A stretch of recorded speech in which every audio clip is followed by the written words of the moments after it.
नमस्कार। मैं शेखर स्वतंत्र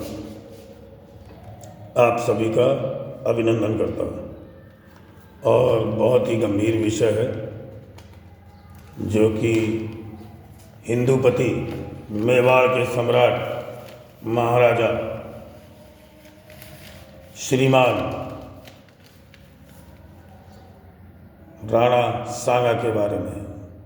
और अभी कुछ दिन पूर्व, कुछ ही दिन बीते हैं, किसी राक्षस ने उनको, किसी विधर्मी ने उनके बारे में कुछ टिप्पणियाँ की और जो कि अनुचित ही नहीं, सरासर अपराध हैं। इसके लिए मुकदमे की आवश्यकता नहीं है, इसके लिए लोक अदालत में भी न्याय है, सामाजिक न्यायालय में भी दंड का प्रावधान है और पारिवारिक न्यायालय में भी इसका समुचित प्रावधान है। मैं आह्वान करता हूँ उस परिवार के व्यक्तियों से, यदि थोड़ी सी भी आत्मा जागृत हो तो निष्कासित करें। खैर, वो तो मोह पाश में है, कैसे करेंगे, परंतु मैं नहीं हूँ किसी मोह पाश में। मेरा एक ही मोह है, मेरा एक ही प्रेम है और मेरे जैसे ऐसे करोड़ों लोग हैं जिनका एक ही मोह, एक ही प्रेम है, वो है राष्ट्र सर्वोपरि। हम सनातन के अनुयायी हैं और सनातन के अनुयायी राष्ट्र के लिए शीश अर्पण करते हैं, राष्ट्र के लिए रक्त से तर्पण करते हैं। जल की आवश्यकता नहीं होती, वीरों को जल और पुष्प की आवश्यकता नहीं होती, आहुति देने के लिए अस्थियां होती हैं, आचमन के लिए रक्त पर्याप्त है और पुष्प के स्थान पर शीश अर्पित कर देते हैं। समझ रहे हैं आप? जो भी सुन रहे हैं, आपसे अनुरोध है गंभीरता से सुने। और मैं वह कहने जा रहा हूं जो आप लोगों के मन की बात है परंतु कह नहीं पाते, न जाने क्यों। ऐसा क्या है कि कह नहीं पाते? क्या है कि नहीं कह पाते? सर्वप्रथम महान विभूति हिंदूपति महाराणा सांगा जी को कोटि कोटि नमन और प्रणाम करते हुए, अभिनंदन करते हुए, और आप सभी का आभार व्यक्त कर रहा हूँ कि आप सुनने की जहमत उठा रहे हैं, इतना कष्ट कर रहे हैं, उसके लिए धन्यवाद। कि जो आज की नई जनरेशन है, जिन्हें हिस्ट्री में इंटरेस्ट नहीं है और उनके अध्यापकों को तो पता ही नहीं है, क्योंकि जो सिलेबस बनाने वाले हैं वही तो कलाकार हैं। इसी पे एक शेर याद आता है कि दुनिया में शेर व शायरी कहीं नहीं चलती सिवाय इंडियन सब कॉन्टिनेंट के भारतीय प्रायद्वीप के अलावा। कि मैंने तो सोचा था कि मेरे सरकार हैं आप, मैंने तो सोचा था कि मेरे सरकार हैं आप, क्या पता था कि बड़े कलाकार हैं आप। हमको क्या पढ़ाया, क्या सिखाया। हम जिन्हें पूजते रहे देवता बना करके,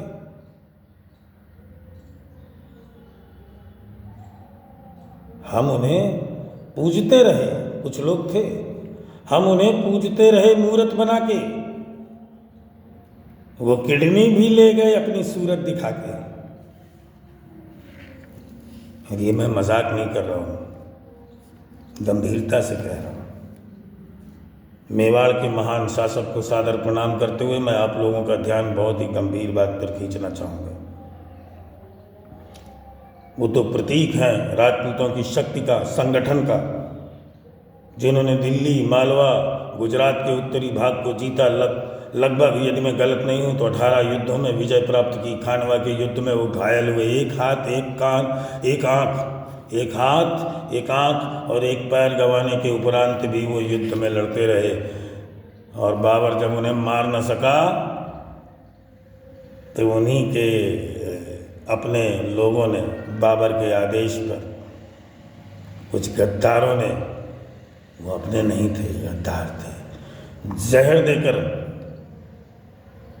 बैकुंठ धाम भेजने का प्रयास किया। गए तो वो बैकुंठ और मोक्ष ही मिला उन्हें।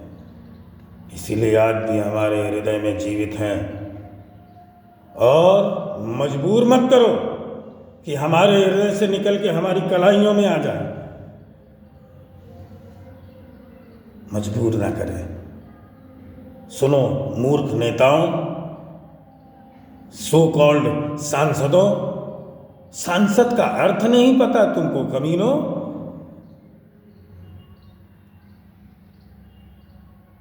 उस संसद भवन में बैठ करके भारत की महान विभूतियों पर लांछन लगाना, कीचड़ उठाना, ये चलेगा नहीं।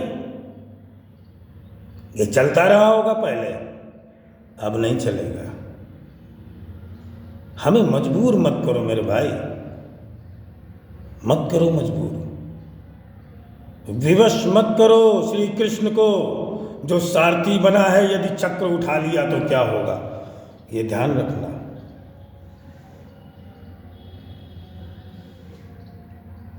अभी हम पानी की बोतलें लेकर के चलते हैं अपनी डिग्गी में, ऐसा ना हो कुछ और लेकर के चलें।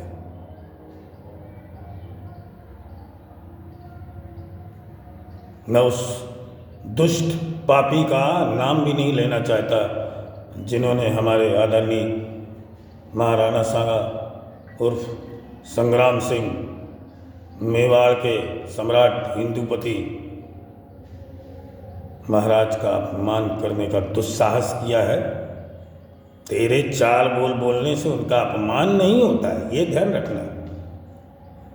लेकिन हाँ, तूने कुछ सोए हुए उन देवतुल्य व्यक्तियों को जगाया है जो सिवाय पुण्य के और कुछ नहीं विचार करते। ऐसा ना हो, पुष्प अर्पित करने वाले हाथ शीश अर्पण करने पर मजबूर हो जाएं। क्या चाहते हो? मुझे पूरा विश्वास है जॉर्ज सोरोस के गुर्गों और कुछ इंटेलिजेंस एजेंसियों के गुर्गों देश में गृह युद्ध कराना चाहते हैं। क्या है?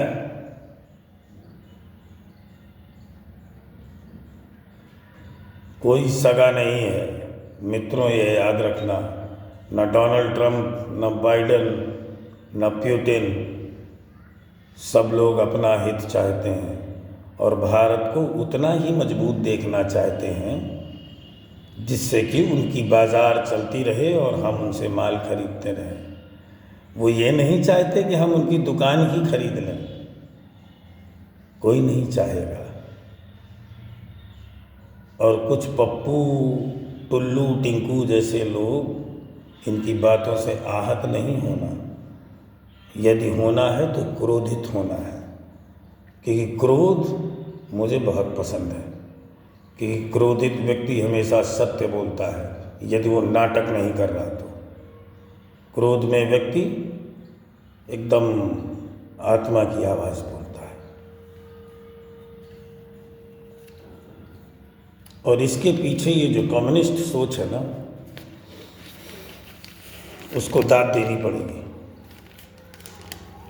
इतने वर्ष हो गए हैं मोदी जी, ये कम्युनिस्टों का नेटवर्क खत्म नहीं कर पा रहे आप। अंडे देने के लिए नहीं बिठाया हुआ आपको। इस देश की जनता ने बहुत अपेक्षाएं लगा रखी हैं, आप अपेक्षाओं पर खरे नहीं उतर रहे। बहुत दुख के साथ सूचित कर रहा हूं, यदि आप तक बात पहुंचे तो ध्यान दीजिएगा। माना कि आप बहुत विवश होते होंगे, कूटनीतिक समस्याएं होती होंगी, परंतु अपेक्षाएं बहुत हैं। हाँ, ये मेरा निजी मानना है कि आप अपने परिवार के वो बच्चे हो जो खानदान भर के पूरे 7 पीढ़ियों के बदले लेने का प्रयास कर रहे हो। अच्छा है, सबसे बदला लेना है, अमेरिका से, रूस से, अंग्रेज़ों से, फ्रांस से, पुर्तगालियों से, सऊदी से, दुबई से, जहाँ जहाँ से उंगलियाँ उठती रहीं और उंगलियों से तीर चलते रहे हमारे वीरों की छातियों की ओर। सब पूरा करना है आपको। ईश्वर आपको दीर्घायु करे मोदी जी, लेकिन काम बहुत कर रहे हैं, अभी बहुत कुछ काम करना है आपको। मुझे नहीं लगता, खैर जितना आपके प्रारब्ध में होगा उतना आप करेंगे। जो किया उसके लिए धन्यवाद, जो करेंगे उसके लिए धन्यवाद, जो नहीं कर पाए उसके लिए चलिए प्रयास कीजिए। आपसे अपेक्षाएं बहुत हैं, इतना ध्यान रखिए। और एक बात मैं कहना चाहूँगा कि हर मशहूर व्यक्ति महान नहीं होता। Come to the topic. हर मशहूर व्यक्ति महान नहीं होता। जैसे एक बहुत मशहूर व्यक्ति है कार्ल मार्क्स। मार्क्स के बारे में ये जो भ्रम फैलाया गया है ना, सिर्फ इंडियंस को नहीं, बहुत लोगों को, और ये जो लेनिन ने दुष्प्रचार फैलाया था उसका असर शेष दुनिया के विद्वानों पर भी रहा, सिर्फ भारत के नहीं और भी लोगों पर। एक व्यक्ति थे एंगल्स नाम के, उन्होंने मार्क्स की कब्र के पास उन्हें श्रद्धांजलि देते हुए कहा, उनके कुछ वाक्य थे, उसका प्रभाव लोगों पर भी बहुत दिनों तक रहा। उसने कहा कि ये मानवता की मुक्ति के लिए संघर्षरत एक मसीहा थे, समथिंग लाइक दिस। एग्जैक्ट मैं नहीं बता सकता, अनुवाद का चक्कर पड़ेगा। और उसने, इस एंगल्स नाम के व्यक्ति ने मार्क्स को वैज्ञानिक भी कहा और उसकी तुलना कर दी डार्विन से। इससे समझ में आता है उसकी दृष्टि क्या रही होगी। अब आप ये समझिए कि उस कार्ल मार्क्स ने कहा था कि धर्म एक अफीम है, और भारत में ये स्टेटमेंट सिर्फ हिंदू धर्म के लिए है। ऐ मूर्ख, यदि धर्म अफीम है तो उसी अफीम से बहुत सारे पेन किलर्स भी बनते हैं। कैंसर जैसी बीमारियों में इलाज में जो यूज़ होता है अफ़गानिस्तान वाला अफीम, उसी से बनता है। अधूरी बातें क्यों बता के लोगों को भ्रमित करते हैं?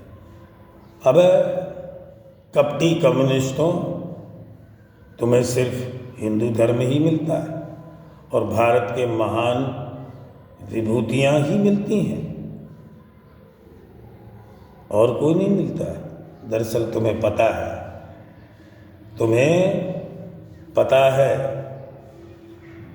कि किसी और के विरुद्ध कुछ बोलोगे तो काम तमाम। इन्हें मालूम है, कपटी कम्युनिस्टों को, कि हम संख्या तो हैं परंतु संख्यावादी नहीं हैं। हम संख्या तो हैं पर संख्यावादी नहीं हैं।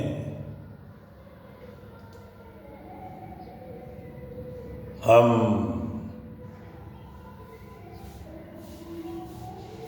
गीता के अनुयायी हैं परंतु अहिंसावादी नहीं हैं। अहिंसा परमो धर्मा अधूरा वाक्य है। इसका कंप्लीट वाक्य कौन बताएगा पगले?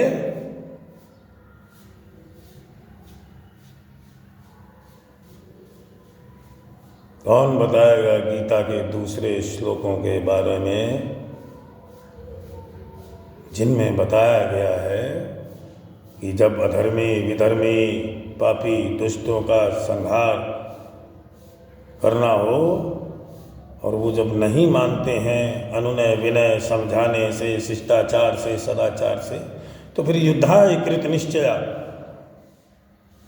और द्वंद्व कहाँ तक पाला जाए, युद्ध कहाँ तक टाला जाए। मैं पुनः कह रहा हूँ, विवश मत करो हम लोगों को। अब तुम सपाई हो, कांग्रेसी हो, बीजेपी वाले हो, किसी के भी हो, तुम्हारी पार्टियां आएंगी जाएंगी, बर्बाद हो जाएंगी। ये राष्ट्र रहेगा, तू रहे न रहे, मैं रहूं न रहूं, ये देश रहेगा, था, है और रहेगा जब तक ये सृष्टि है। वैज्ञानिकता और तर्कशीलता पर बात करने वाले कपटी कम्युनिस्ट ये भूल जाते हैं कि बिग बैंग और ब्लैक होल की बात करने वाले भी अंत में यही बोलते हैं, जब अंत समय आता है, थक जाते हैं रिसर्च करके, कि there is someone who is controlling this universe. I am talking about Stephen Hawkins. बात हॉकिंस की हुई है तो आइंस्टाइन की भी कर लेते हैं, न्यूटन की भी कर लेते हैं, मैडम क्यूरी की भी कर लेते हैं। फिजिक्स को 3 भागों में बांटा गया है आजकल, अंग्रेजों वाली फिजिक्स को, न्यूटोनियन फिजिक्स और ये शायद आइंस्टाइन वाली physics if I am not wrong, और क्वांटम फिजिक्स। न्यूटन से लेकर और आइंस्टाइन तक और स्टीफन हॉकिंस तक, everybody has studied Vedas, Gita, Puranas, and they took important things and just translated them. That's it. Nothing more than that. I can explain it to you with an example. चलो Einstein का example ले लेता हूँ, सबको prove कर सकता हूँ, मैं टॉपिक से भटक रहा हूँ, बट आइंस्टाइन का एग्जाम्पल लेते हैं। इन्होंने एक सूत्र दिया था, E = mc²। कहाँ से लिया है? गीता से। नैनम छिन्दन्ति शस्त्राणि न दहति पावका ...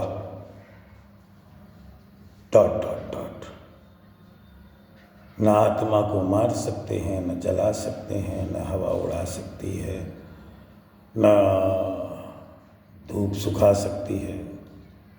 आप सबको पता है। बस उसने क्या कर दिया, अंग्रेजी बोल दिया, आत्मा की जगह एनर्जी कर दिया। Neither can be produced nor can be destroyed. बाकी इतनी तो अकल थी, उसको सूत्रों में कैसे गढ़ना।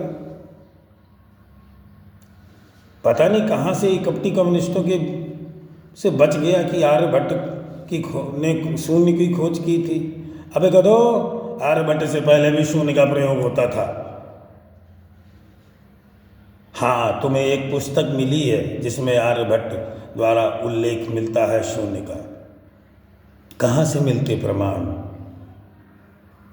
कितनी पुस्तकें जलाई, कितने मंदिर मठ जलाए। मंदिर मात्र पूजा घर नहीं होते थे, अपने आप में संस्था होते थे,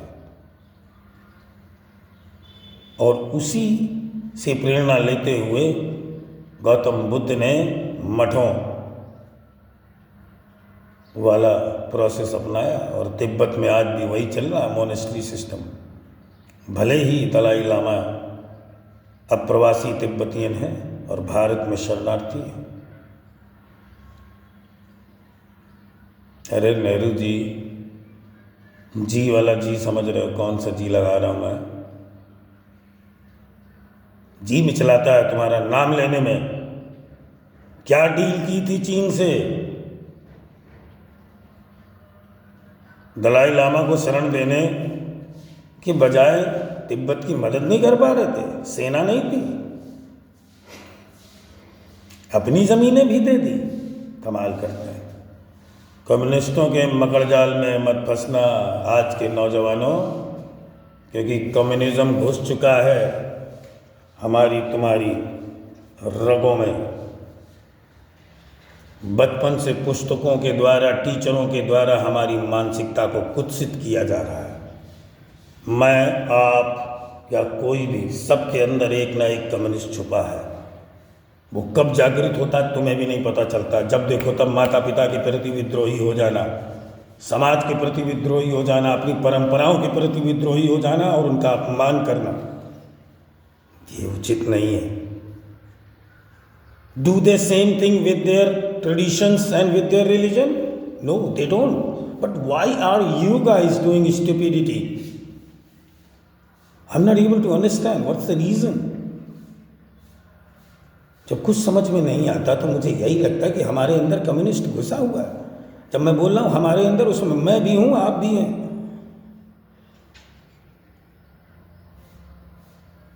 और पैसा कमाने पे फोकस करना ठीक है, आजकल इकोनॉमी का ज़माना है, परंतु ये ध्यान रहे शक्ति सर्वदा प्रिय, शक्ति सर्वोपरि। शक्ति यदि पैसे में है तो पैसे को संकलित करो,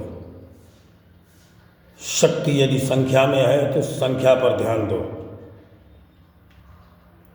शक्ति यदि ध्यान में है तो ध्यान भी केंद्रित करो।